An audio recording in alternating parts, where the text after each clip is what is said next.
Bum, bum, ba-dum, bum, ba-dum, ba-dum, bum, bum. And we are recording. Hey, Jeff.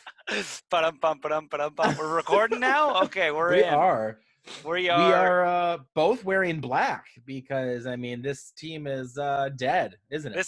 This is a day of mourning. No, they can still go 10-6. Can they win out? Nope, they have to win out. They have to win. If they win out, they could beat 10-6. I want to ask you specific. I mean, because this was a tough loss, but I think you nailed it when you said earlier this in this episode or episodes past that the only thing that you were worried about were elite quarterbacks, and I mean PJ Walker. Yep, and then we ran into another one. Yep, and then it was another elite quarterback, tore us to shreds. Ooh, XFL quarterback. I believe he spent some time this year on the depth chart as a wide receiver. Yeah, where did he come from? Is he I just think he a played backup? Is he a rookie? No, he's he's bounced around for like 11 years, I want to say, or 11 teams. Oh, cool. He's just been bouncing around, and then he just carved us up, huh? He hasn't. No, so he was. Oh, sorry, PJ. What's his name? I don't even know his name. He's PJ Walker. PJ Walker. Yeah. I searched PJ Washington, which is an NBA player. I was like, he's not 22, is he? Different PJ. There's also the 25. PJs that was on Fox with Eddie Murphy. So he came in. He played at Temple in 2013, 2017. He was part of the Indianapolis Colts. Yeah, it just says he bounced around. He didn't get drafted. Well, then maybe, this is a good, he got some good tape here, and maybe he can finally get that starting job that he's been preparing for over 10 years. But he did play very, very well for the Houston Roughnecks in the XFL. Did he? He looked like a dang starter. He did. He had, I mean, the 2 interceptions he had were very bad. Sure. Yeah, there's a couple bad ones. And it's bad when you're watching this game and being like, dang, I wish we had PJ Walker instead of Stafford. Right? Stafford had 145.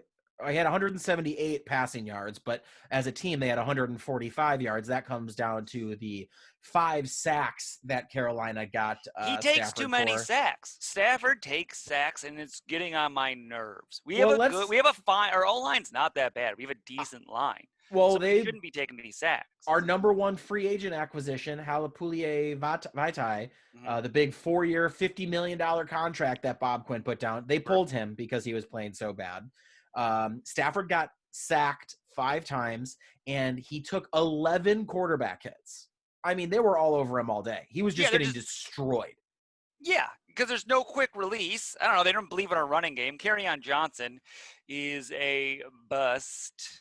He rushed 6 times for 17 yards, his long of 8. Adrian Peterson, 7 for 18, long of 4. Matthew Stafford, 4 for 5, long of 6.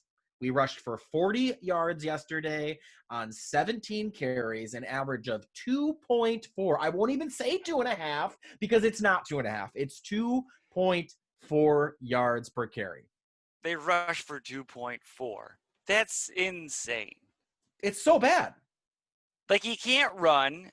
We can't throw. I mean, Stafford barely got us past, the 50-yard line? I can't. Yeah, we were barely in their territory. I mean, barely. We got in there once.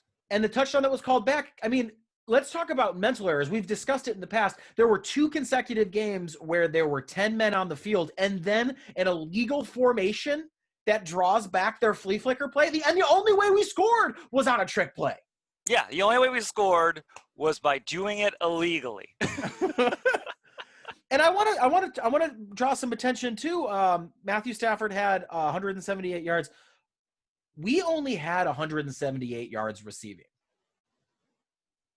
That's it. That's awful. Against a defense that Carolina's defense came into this game against the Lions as the 27th ranked defense, and for this particular game, they were starting 2 rookie corners. So they had 2 rookie corners, a terrible defense, and we couldn't figure them out. I mean, we couldn't even get 200 yards rushing. And I've liked Bevel. I thought Bevel was good, and now I guess I'm off the Bevel. I think Bevel can't. I don't know what Bevel's doing, but he can't seem to figure it out. It's predictable. I mean, The only thing more predictable than our offense has been is the fact that Matt Patricia has to go back for thirds and fourths at every meal. Take that, you fat bastard.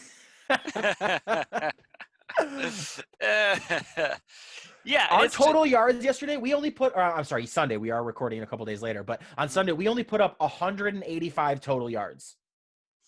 yeah, and it's terrible. And it's not like people are gonna be like, well, I don't know, Stanford was missing some weapons. So you didn't have Swift or Galladay. And it's like, if you are Swift and Galladay away from being shut out every game, like if you need these guys, otherwise you can't score, then like what do we have decent weapons. Hawkinson, you didn't use him.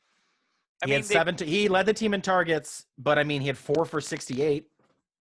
yeah, that's it. If you lead and you get 4 for 68, we just cram it down. You got a Hawkinson still good.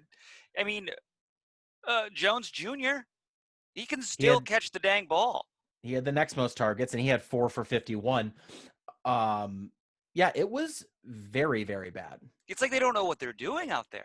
And then Prater misses a field goal. The whole team collapsed. And well, let's talk about how that you said the whole team looks like they're lost out there. Have you looked at any of their post-game interviews? Just the general glaze over their eyes. Is there a glaze over their eyes? No, they're out there. They're saying what they're supposed to say. We got to play better. This comes down to me. All this fell on me. But they're walking zombies out there. Yeah, they don't care. They don't like Patricia. This team has given up on him. And that is exactly the problem. And you say that the excuse is, well, Stafford came in and he had a hurt thumb, a torn ligament, and he didn't have Galladay or Amendola or Swift, Trey Flowers. He hasn't played. That excuse can be made for the Panthers. They played without their starting quarterback, their starting running back, their starting left tackle, their starting running back, and their starting corner. Yeah, they were way more injured than we were.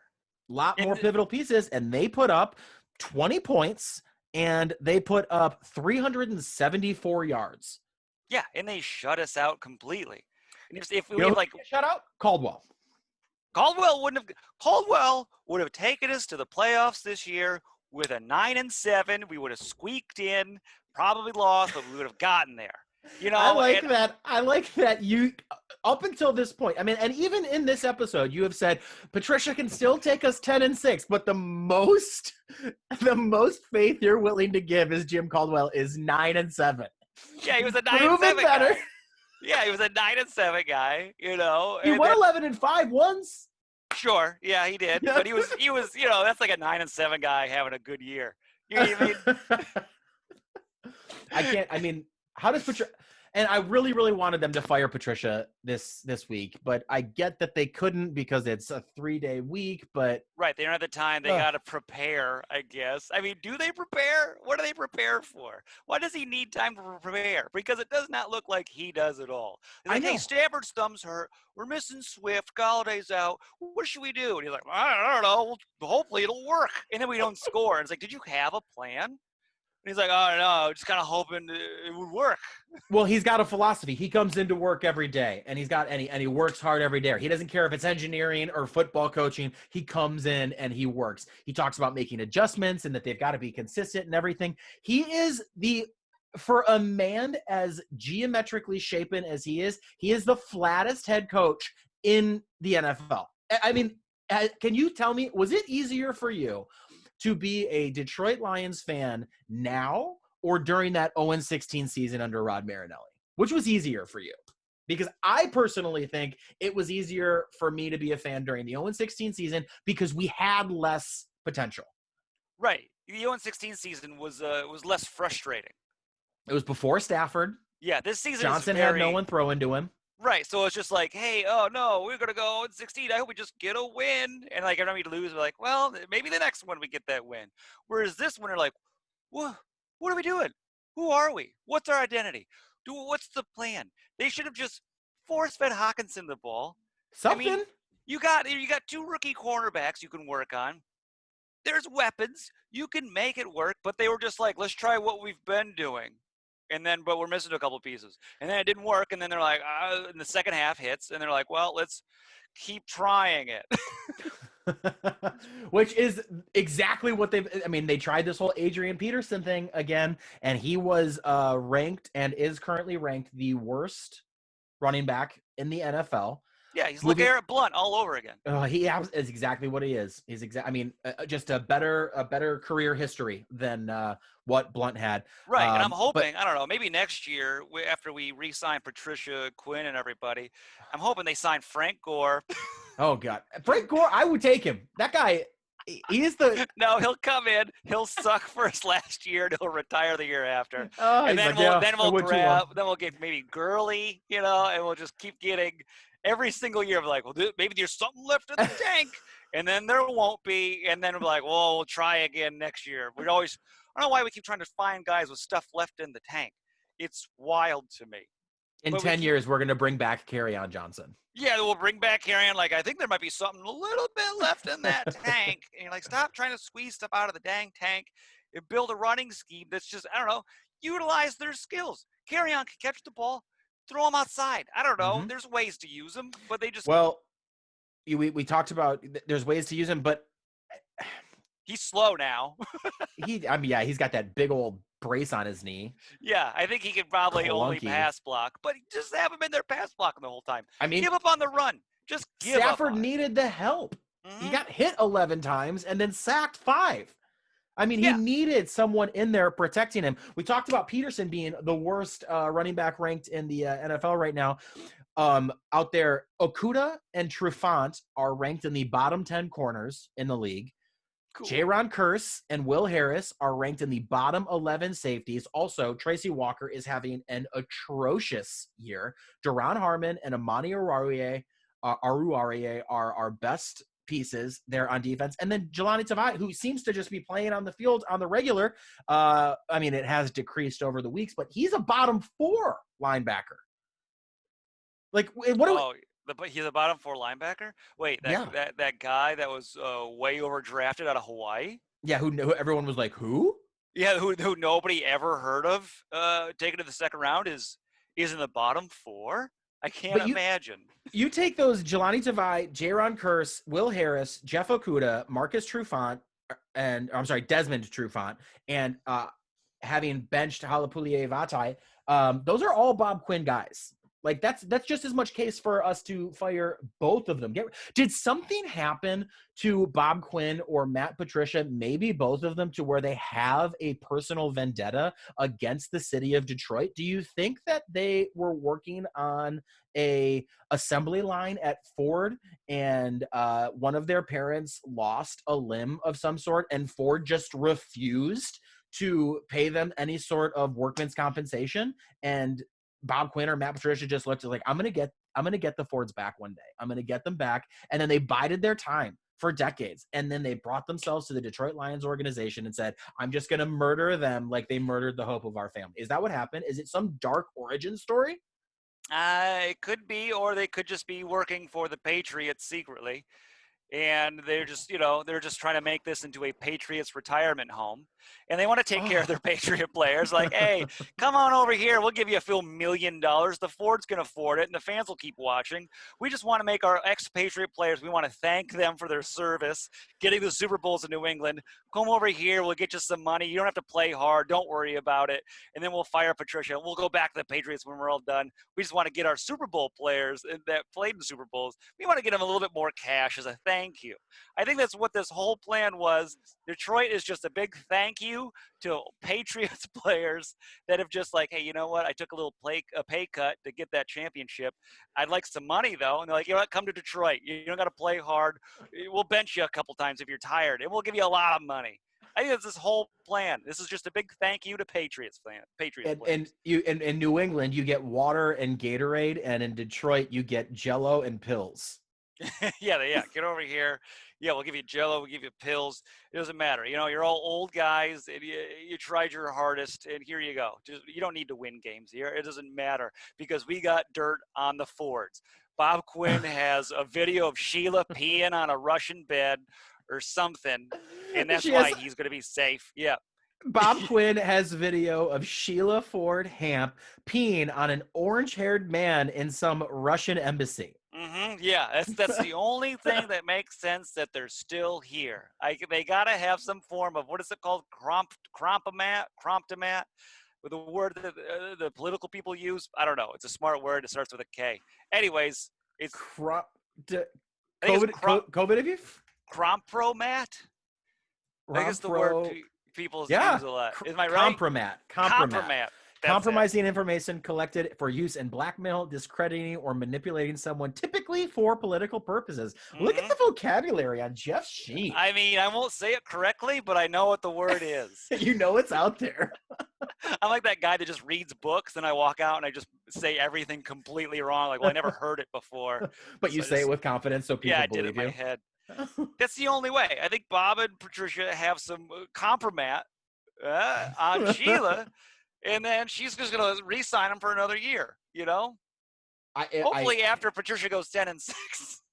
I can't with you. I can't with you. He just has to win out if he just runs the table. He's got good teams to play, and he's going to do it. This is where he's going to turn it around. This is where he's going to turn it around. It's like, all right, and then after we lose on Thanksgiving, oh no, that's good. We need to win Thanksgiving. Okay, we need to win. We have to win on Thanksgiving. Which is, if we go back though, that's one of the games that you were worried about. You're like, I think we're going to drop that one. Yeah. Yeah, we are going to absolutely get carved up to pieces. We are going to get carved up like the dang turkey that our families will be carving up. Just be like, every year, I would go to my aunt's house for Thanksgiving, and then the Detroit Lions would be on, and then the uncles would be watching it, and you walk in, they go, yeah, they're losing again. I know. Everything. I don't know why. We need to just give up the Thanksgiving games. I don't even know. I would gladly get rid of the Thanksgiving games. If we could have a decent football team, run well from top to bottom. At least you've got Baltimore playing Pittsburgh in the nighttime, but after that, you've got Detroit and Houston, who are both, I think, 4-win teams, and then you've got Dallas and Washington, who I agree. Again, I think both are around 4 or 5-win teams. Like, it's garbage program. Oh, Dallas, Washington. Yeah, that's going to be an ugly game for sure. Yeah. Ugh. But, we talked about Carolina coming in with the 27th defense. I want to lay some facts I found on you, because when I read them, I was pretty disheartened. 27th defense coming in. Obviously, they had a historically terrible third down defense. They were on pace to have the worst third down defense in the history of the game, and we converted 2 third downs on them. I want to just verify that, but I believe it was 2 third downs. Sorry, 3. We converted 3 third downs of 14. We ran for 40 yards. We had 178 yards receiving. With all the sacks, though, it came down to under 200 yards offense. We allowed an 8-yard average to them passing. And in the last 4 games, how many times do you think we've punted the ball in the last 4 games? I'm sorry. How many? Let me read. That was wrong. In this particular game, we started off punting the ball 6 times on our first 8 series. Mm-hmm. So we just couldn't get anything going. How many times do you think we have forced a punt in the last 4 games? Oh, geez. I don't know. A small amount. That's 4. You think you average a punt a game? Yeah. Average forcing a punt a game. It's been twice. We have. It's that bad? Oh, I thought I was like underselling it. I thought you were gonna be like, it's actually 5. I was trying, but it's leaving less than 4. I was being generous. We have forced 2 punts in the last 4 games, whereas we punted 6 times in the first 8 possessions of this game. Yeah, how do you? Get Patricia out of there and let Braden Coombs coach the rest of the season. The special teams guy? Yep. Yeah, he's the only one who's done anything. Yeah, Bevel can't do anything on offense. I don't understand how Bevel couldn't figure out this defense that the Carolina Panthers were running. He was like, I don't know. I can't figure out, what do we do? And he couldn't figure out how to get us past the 40-yard line. He got us in field goal range, and then we missed because everybody gave up. Even Prater was probably hitting the sauce again. I mean, it's a mess. And, yeah, put in Combs, pull Stafford. I don't care. Trade him away right now. They should have pulled Stafford during the game and put in Chase. I was saying put in Chase Daniels. You were texting me. Might as well. in Chase Daniel. I think we If need. you can't score in 3 quarters, do something else. Well, let's trade away Matt Stafford because I do still believe we could probably get a mid to late first round pick for him. I don't think we're going to get like a top 10, but I think someone will give up 15 below 15 or below pick for Matthew Stafford. Yeah, Why wouldn't possibly. you? Especially if you've got pieces around him and you're a little bit lower, you're not going to get one of those top tier tight or quarterbacks. That said, in the draft, if we could end up with 2 first round picks this year, on the upside, if Matt Patricia finishes out the season or the Lions continue playing on pace that they have been, we are only 1 game out of a top 5 pick. That's not bad. I'd take another top fiver. But I mean, that's every year. This is what we're like. Jim Caldwell was 11-5, 9-7, 7-9, then 9-7, and we still were pretty excited about the draft. But we were picking in the middle of the first round, and it's like, okay, people are off the board, but we're still getting some quality. We're just back to, I mean, for as long as I can remember, it's always been. Let's hope for one of those top 5 picks, and we floated back to the top. And that's what happens. Like we float up, and then there's the Lions, and they're like, oh, they might have something, and then nope, they just float back to the top again. I don't understand. It's wild to me. I don't know what they think Patricia was going to do after even the first season. You know, during this, when Patricia got hired, I will be the first to say I was very excited. I bought into it. I was like, okay, this guy seems like, you know, I know he's a Patriot guy. I did not think he was going to be this hard ass making people run till they puke, telling players, all-star players, to just get grown man's privates out of his mouth in front of the entire team. I thought he was like a fun-loving guy because of the Roger Goodell nose, and like, all right. So did I. I thought he was going to be a guy that players wanted to come and play for. That's what I thought. He'd be cool. Yep. Could not have been more wrong. And during this quarantine, which is now going on a year, I have taken steps to better my health. I've been out there running, doing a lot of cardiovascular. I've mentioned the vegan diet. I've taken sincere steps to get off of my blood pressure medication because it was dangerously high. And I was doing very well. The doctor said, you know what? You've lost all this weight. I think if you lose 10 more pounds, we can get you off of your blood pressure medicine. I was like, hooray. And then I lost that 10 pounds and I went back into the doctor and they go, your blood pressure has skyrocketed. Why has that happened? And I go, I has to be the Lions. Matthew Patricia is he is the worst thing for my heart. Like, he's worse for me than buffalo wings and cheese and all the good things in life. Yeah, he's probably killed more Michiganders than COVID at this point. I think you're right. I mean, we don't have the actual facts on that, but I think they don't have the numbers. But I bet if you looked at the numbers, you're like, oh man, Grandpa died in his chair. Was it the COVID? You're like, it was a Lions game was on. No, the Lions just got shut out by the Panthers. The Lions, couldn't score on the Carolina Panthers. They couldn't figure out how to put any points on the board. This was the second shutout of the season, by the way. The other one I think was the Jets got shut out. Yeah. And now it was us. Then we're the second shutout. And Adam Gass has now, I think, currently a better record than Matt Patricia. Overall? Yeah, I think overall Gass has now put up more wins. As a head coach. So we're talking Miami and New York. I'm not sure if it's Miami included, but I think he has a better win percentage. Well, in Miami, he was 23-25, and in New York so far he is 7-19. But last year for the Jets he went 7-9. The year before for the Dolphins, he went 7-9. The year before the Dolphins, he went 6-10. And then in 2016, when he got to the Dolphins, he went 10-6. Now, granted, he is 0-10 right now, but his win percentage is 41%. Yeah, I think he's better. Adam Gass is better. We would be better with him. Oh yeah, and that guy's got crazy eyes, man. Have you? Yeah, and everybody makes fun of how bad he is in New York. Everyone in New York hates him with a passion. And then our guy is quietly worse, but doesn't get the media attention for some reason. I don't know. Well, it's not the market. Yeah, he's got a small market. I bet as soon as Patricia got here, he wanted to be gone. I bet he wanted out as soon as he got here. Yeah. I bet he's Well, used to being a big market guy. He's like, I want to wear my good old clown shirt, and I want that to be seen on TV and talk about it at ESPN. And then he probably wore it here, and everyone's like, we don't care. You're in Detroit. And he's like, well, I'm not even going to try anymore.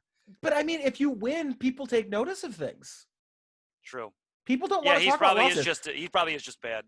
Adam Gase is a 41% win percentage. Matt Patricia currently has a 32% win percentage. Yeah. 6-10, then 3-12, 3-12-1, and now we're currently 4-6. Yeah, and then we're gonna get carved up by the Houston Texans.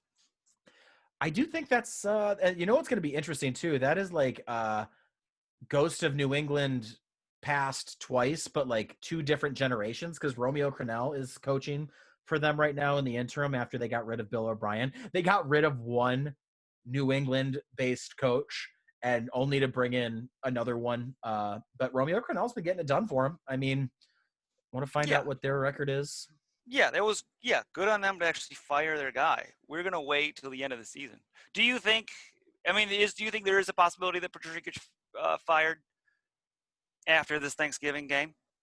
I think if we get blown out. We were not going to fire him after this Carolina loss again because it was the short week. That said, if we lose on Thanksgiving to the Houston Texans, then all of a sudden we have a long week. We have 10 days until the next game that we have to play, I think, against Chicago, which would be the best time. So I do believe that if we lose on Thanksgiving against the Houston Texans, Matt Patricia will be fired. That said, I do not think as a result of that being the case, we will lose. We will probably end up winning this game and we'll be stuck with them for longer. Well, yeah, if we win the game, then we continue to win out. Then we'll hit our 10. I mean, I root for the Lions. I've always rooted for the Lions, and I don't know how this works. I find myself rooting for the players. I'm like, oh, that was great. I love these players, but I'm rooting against Matt Patricia. Mm-hmm. Yeah. Yeah, and hopefully if we do lose, it is a blowout. I think if we lose and it's a close, tough game, he does not get fired. I disagree because this team is also we are 4-6. The Texans are 3-7. So if we lose a close one to another team with a inferior record to ours, I do believe he gets fired still. You think so? I think the taste of this Carolina shutout is only washed away by a win. Tie or loss, I think he gets fired. Okay. I think it needs to be a blowout. I think if it's a close loss, he stays. But then again, we still don't know how Sheila Ford is operating. Well, everything I've been reading on her is like she's a crazy competitive person and she hates to lose. And when she took over the Lions, she started telling everybody about her love of playing singles tennis. And you're out there and you're playing against yourself. And she hated to lose and blah blah blah. She's saying all the right things, but she's not talking to anyone. I heard a peep out of her. Current debacle. I mean, she really has a chance to endear herself to Detroit fans everywhere. Everybody. I mean, can make a case to keep Matt Patricia. Can you do it? No, there's no way to make a case at all. But I don't know. I think it's weird that we haven't heard anything from her. There's been a single thing said.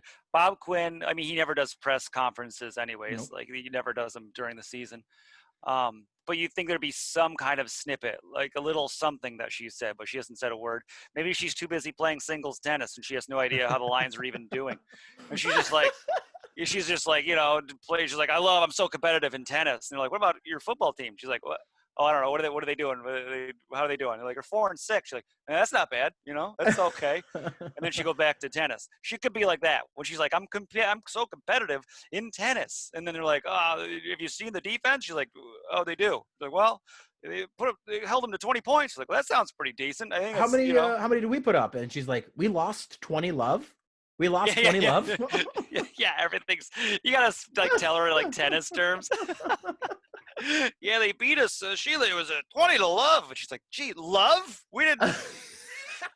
That's what makes her realize. She goes, get him on the phone. Get Yeah, him on the horn. get him on the phone. I'm not losing 20-11. I'll tell you that. If I were Sheila Ford, I would have fired him after he gave me the game ball following a bye week. That would have pissed me Oh, off so bad. well, I mean, but the fact that like he gave her the game ball for the bye week, she didn't say anything, makes me think that maybe she's like, "Ooh, a game ball.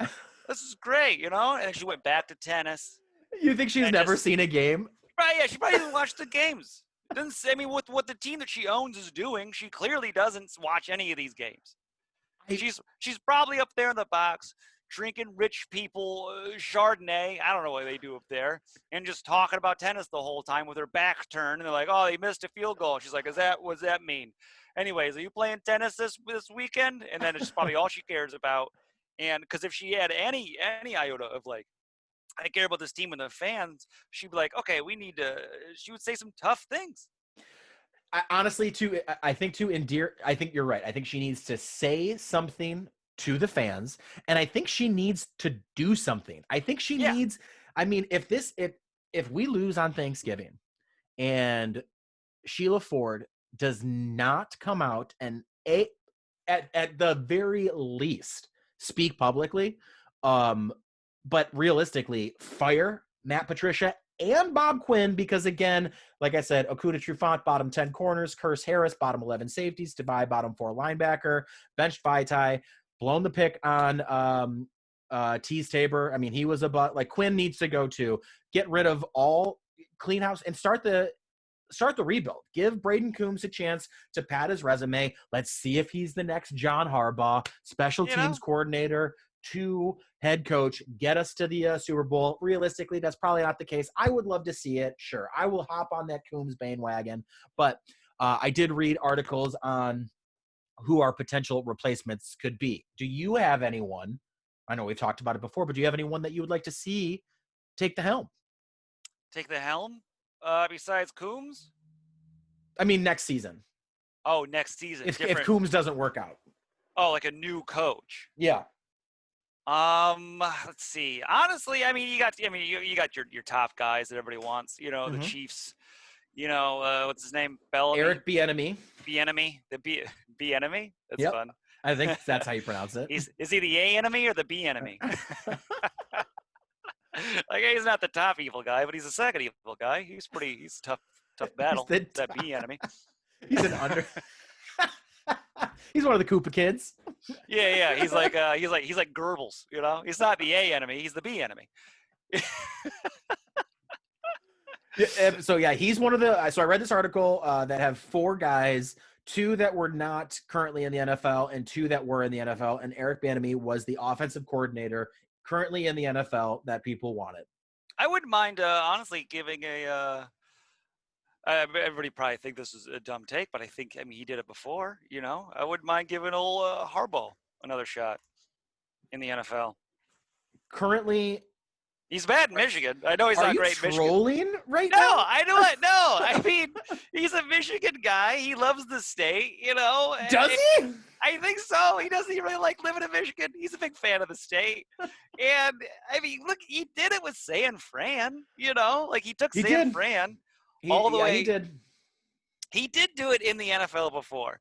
Maybe he's just isn't good at the collegiate level. I mean, he did it with Stanford, but I don't know. Maybe something's weird in Michigan. He's not a good recruiter. Maybe he has too much control. That always happens, Well, I think to the keys get to the a guy castle, like him, they'd have to give him office control. A little some office control. I mean, I think he'd be in charge of personnel. Maybe was he in charge of personnel at San Fran? I don't know. I'm not sure if he was or not, but he did. He has done it in the NFL before, and I don't. Maybe he could do it again. My skepticism would be very high if we brought in Jim Harbaugh. I would not buy it. I know. I'm sure if we brought him in, Michigan would explode. The entire state would blow up. Yeah, it would. Because I know every Michigan fan hates him and is not a fan of what he has been doing because he can't seem to get it done. But he did. He's a Super Bowl guy. He's been to one. It could be the recreation of the riots in Detroit from the 60s, and they would span all the way to Ann Arbor. Oh yeah, yeah, but but Just this the thumb time, would be on fire. The entire sure, thumb down to the palm would be on fire. right, but this time it would be a riot of all races, which that's pretty beautiful. That's, You if know, nothing else, that is progress. that is if that's what happens, like, well, he definitely unified the people. Yep. This is a divided country. Maybe, If the hatred over the Lions' decisions from the front office are what's going to bring this state and country together, then you know what? I'm all for it, for the greater yeah, good. yeah, for the greater Absolutely. good. I say, why not?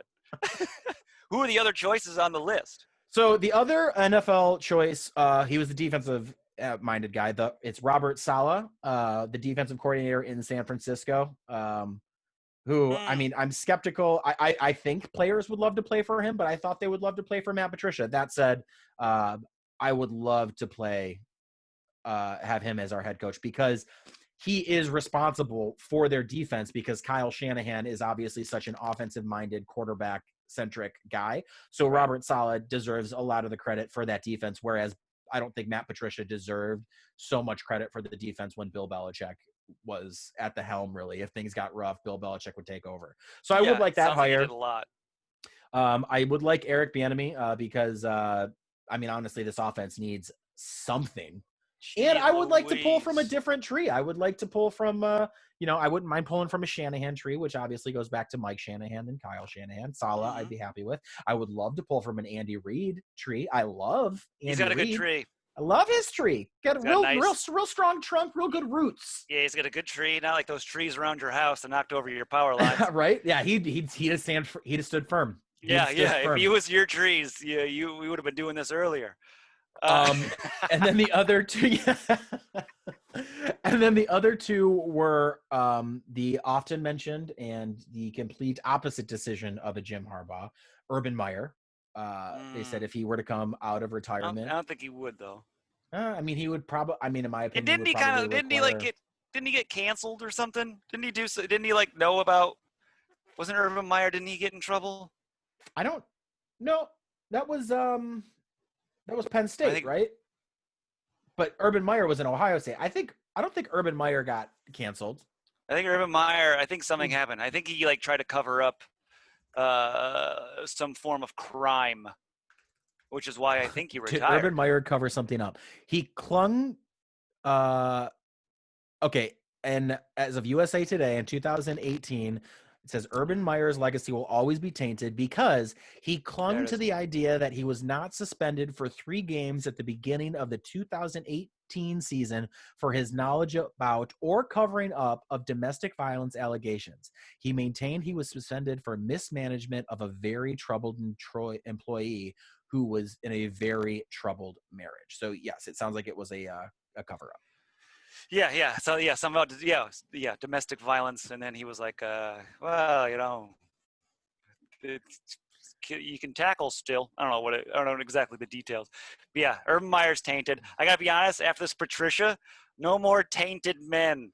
That's right. That's true. Yeah, that's a bad look. Yeah, Matt Patricia with just potential rape during college, and then Yeah, we Urban can't Meyer go. who's just fine brushing it under the rug, domestic violence. And, Nah, yeah, and you're then they're right. like, let's bring in Sandusky as our defensive coordinator. No, they've made massive advances in Zoom technology. We'll just have him coach from prison. Yeah, he's in prison. We'll just put it in a We'll laptop on zoom him like a Roomba. We'll have him move around coaching our players. in like that Yeah, no Peyton more Manning Tide tainted. commercial. Yeah, no All more right, I'm tainted coaches. I want a clean slate coach. I want him to be a good man. I want him to be involved in charities, a soup kitchen. I want him to have nothing but daughters. I want a nice man in this dang clients. All right. Well, I'm with you on the Urban Meyer aspect of things. The other one, which I would personally love, given the success that Cliff Kingsbury has had, Sean McVay has had, they say if you give him front office control, you might be able to pry Lincoln Riley away from Oklahoma, which I would be into. I would like that. I kind of want to Yeah. pull someone from college. Yeah. Yeah, Yeah. that's where I think a lot of success has been coming from a lot of these college coaches lately. I agree. And I think it goes back to something that we said in college, your guys want to play for you. Right.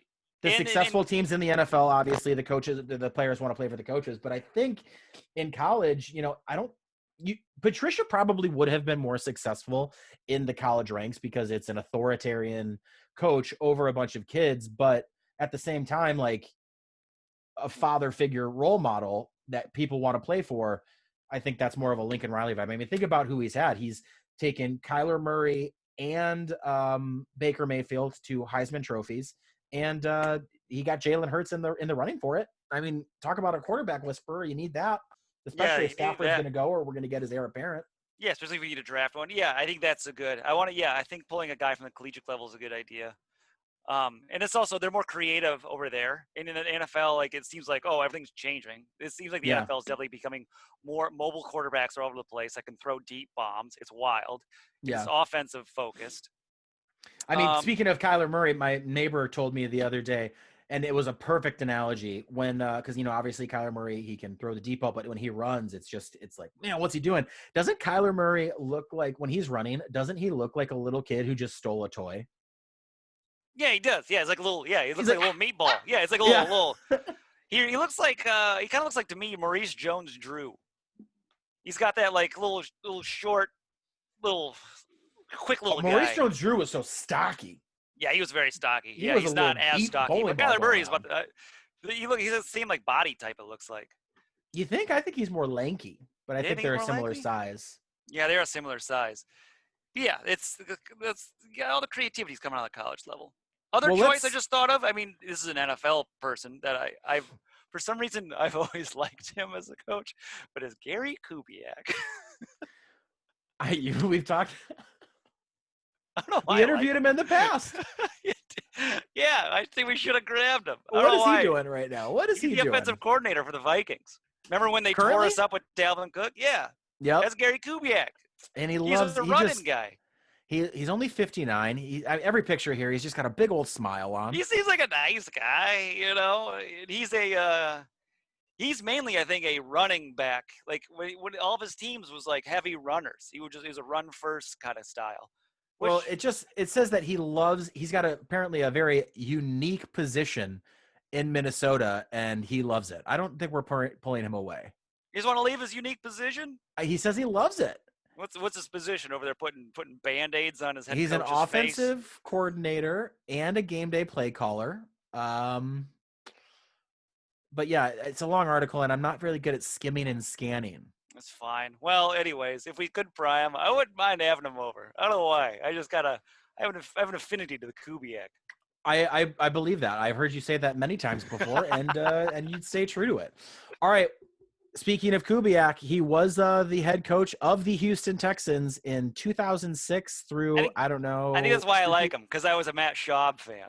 Oh well, there you go. He was there for 7 years. Let's see what his coaching career looks like. He had a decent one. He also won Peyton the Broncos Super Bowl. He's got a 10-year head coaching. He is 52% win percentage.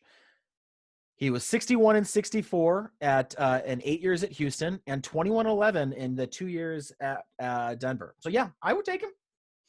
Yeah, he's not gonna reinvent the wheel as we talked about. He's not gonna necessarily be part of the evolution, but yeah, he's gonna be better. Yeah, he's got a Super Bowl championship as a head coach. Do it. Bring him in. Mm-hmm. Bring him in. What do you think's gonna happen? How do you see Thursday panning out? How do you see Thursday playing out? I see Thursday panning out as we're at home. The Lions have been bad at home. 1-4. They've been bad everywhere, but mainly at home for some reason because everybody goes because like a Stafford can't stand playing in Michigan because his wife hates that she's living in a dictatorship. So I see it's going to be probably a 27-14 Houston. 27-14 Houston. Okay. I'm going to see what Houston's been putting up as far as numbers have been lately. I think we can't contain it. Get pressure on the quarterback, and Watson's going to run all over us. Well, we are a 3-point underdog at home. We're a 3-point underdog at home to a team with a worse record. Yep. That's how much everyone in the world sees how we're doing. That's how and yet no one's being fired. They are putting up They are putting up 22.7 points per game. We are putting up 22.7 points per game. They are allowing 27.2. We are allowing 28.7. We are allowing less yards than them. They are allowing by 10. Or no, we're producing 10 less yards, and we are allowing 15 yards less. So, Oh wow! So they put up 27, pretty 7, close looking 27. teams. They're putting up points, man. In the past few games, they have put up 27, and then they had a bad one in a very windy Cleveland game where they only put up 7, but they've put up 27, 25, 20, and 36. Yeah, they're gonna carve us up. And you never also, who knows how many of our players are going to get injured during practice again. Well, the full injury report currently, we still have Deshaun Hand on the report. Swift has got a concussion. I would imagine he'd be back. Amendola, Galladay, Austin Bryant. I mean, my heart tells me that my brain tells me that we lose this game. I'm going to say 27-14, 28-14. I'm going to say that we lose by, and my brain says that. But my heart says that we're probably going to squeak through with a 1 to 3 point win, and Patricia's going to keep his job. It probably will. Yeah. And then the only thing my children and my wife will hear from me as we eat Thanksgiving dinner is me aggressively clanking my silverware onto the plate, sighing aggressively. Oh yeah. It'll ruin my meal. I know. Hey, you know what you should do though? You should get yourself a weed edible and just chill out, my man. The last time that happened, I had my wisdom teeth out, and my wife, she goes, Emily's like, just take this edible and it'll help with the pain, because I was in a lot of pain. So usually I take a 10 milligram edible and just fly a little ride. But since I was in pain, she gave me 20. It's like, okay, this will hit. And then all of a sudden it started hitting very, very hard. And I look over and I looked at the wrapper, and instead of giving me 2 10 milligrams, she gave me 2 50 milligrams. And I was flying on 100 milligrams as we sat down to a spaghetti family dinner. And we're eating there, and I keep looking back and forth at my girls. And then I look at my wife. I go, Emily, I don't think I can do this. And it's the only time Emily's ever said this. She goes, girls, why don't you go play on your iPad? And that's when the girls knew something was weird. That night, I was lying in bed. It was a Thursday night, I remember, because the Packers and Bears were playing on Thursday Night Football. And I was watching as the room was spinning. And I just said to myself, I don't think I'm ever coming back from this. That's so much. 100. I came back the next day and I asked my youngest, who was 6 at the time, I go, was I being weird at dinner last night? And she goes, no. Starts walking away, turns around, and she goes, actually, you just kind of kept looking at me and then Carmen and then me and then Carmen with these big eyes and this weird smile. And then she goes, it was kind of like this.